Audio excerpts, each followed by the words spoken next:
kabar sahabat rumah GWF? Panjang umur, hal-hal baik panjang umur pertanian.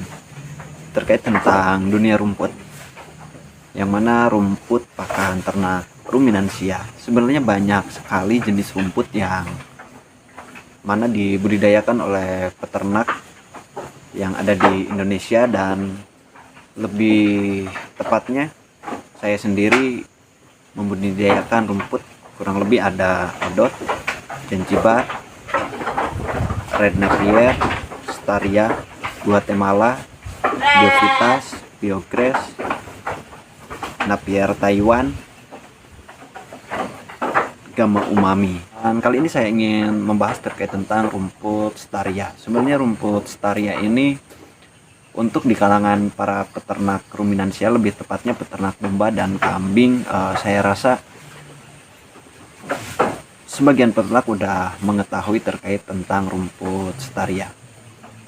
Yang menariknya rumput Staria ini kan pada umumnya dikenalnya rumput Staria kalau bahasa Indonesianya. Begitupun kalau misalkan di daerah saya di Sukabumi itu dikenalnya dengan rumput seserehan. Yang mana si rumput Staria ini karena memang hampir mirip secara bentuk daun ataupun batang, itu hampir mirip dengan sereh. Makanya warga di daerah kami menyebutnya dengan rumput seserehan. Sebenarnya menurut saya di sebagian daerah juga mempunyai ciri khas namanya masing-masing. Oke sobat rumah GWF, kalau misalkan yang sudah tahu tentang rumput Staria ataupun rumput seserehan, mungkin udah pada tahu tingkat palabilitas ataupun tingkat kesukaan ternak terhadap rumput Staria. Tetapi di sini saya akan bahas mungkin secara gambaran tentang rumput Staria ini. Sebenarnya rumput Staria ini bukan salah satu rumput asli dari Indonesia, yang mana rumput ini ada yang mengatakan dari Afrika, ataupun yang datang ke Indonesia ini didatangkan dari Australia sekitar tahun 1900-an lah, kurang lebih bisa dicek lagi di Google.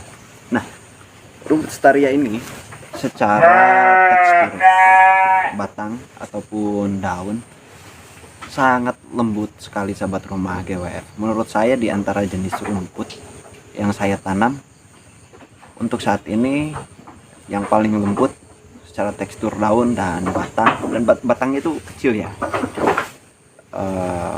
Untuk saat ini menurut saya rumput Staria ya.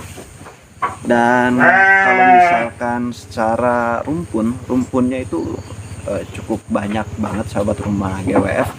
Jadi kalau misalkan pemanenan pertama mungkin rumputnya tidak begitu banyak, dan hal itu berlaku juga pada rumput odot ataupun rumput pakcong. Tetapi ketika panen yang kedua, ketiga dan seterusnya, nah si rumput Staria ini mempunyai rumpun sangat banyak sekali, hampir imbangan dengan rumput odot.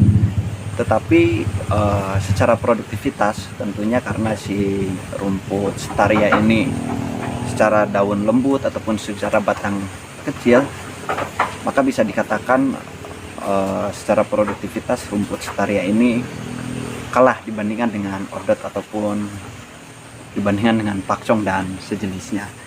Nah, kalau misalkan secara protein kasar, pada umumnya sih rumput itu untuk PK, kandungan PK biasanya dipengaruhi dari pola pempukan ataupun unsur hara tanah yang bagus.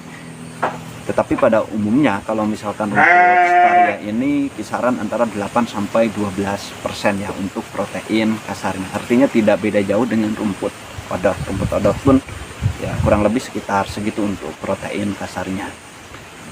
Yang menariknya kalau misalkan menurut saya tuh senang terkait tentang rumput Staria untuk dijadikan pakan ternak karena daunnya yang lembut, batangnya juga yang kecil, dan hal itu menyebabkan secara tingkat palabilitas ataupun tingkat kesukaan ternak terhadap rumput Staria ini cukup bagus banget ya. Mungkin beda dengan rumput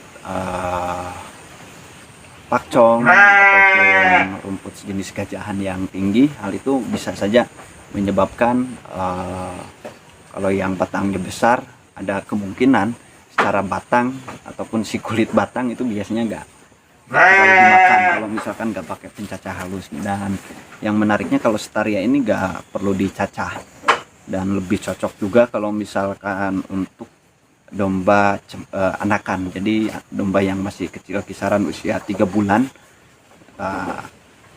kalau misalkan dikasih rumput Staria itu sangat oke lah, disebabkan secara ya lebar pun tidak terlalu lebar secara daunnya, tidak begitu keras secara daunnya juga, dan batangnya juga tidak keras. Dan hal itu saya lebih dominan untuk memberikan si rumput Staria ini untuk domba yang masih kecil lah. Dan untuk domba yang lebih besar juga bagus, maksudnya untuk usia di kisaran sampai 8 bulan dan seterusnya itu bagus juga. Tetapi sisi baiknya itu kalau misalkan rumput Staria bagus sekali untuk domba yang masih kecil. Dan yang bagusnya juga kalau misalkan rumput Staria ini secara pertumbuhan, menurut saya rumput yang paling cepat secara pertumbuhan itu adalah rumput Staria. Saya tanam dari akar ya, jadi nggak dari batang. Tanam dari akar itu 1 bulan lebih, ya kurang lebih katakanlah 50 hari. Kalau misalkan tanam dari akar itu sudah bisa dipanen. Makanya kalau misalkan untuk selanjutnya perkiraan sekitar 25 hari, 30 hari itu rumput Staria sudah bisa dipanen. Dan untuk cara pemanenan sama dengan rumput odot. Jadi semakin dia agak ke bawah dipangkasnya akan semakin bagus nanti rumpun yang tumbuh. Oke sahabat rumah GWF, mungkin terkait rumput Staria hanya sekedar itu saja ya. Kalau misalkan saya tanam rumput Staria ini tidak terlalu banyak, tapi kalau misalkan yang pengen pesan bibitnya silahkan bisa di japri saja untuk menambah koleksi bang pakan.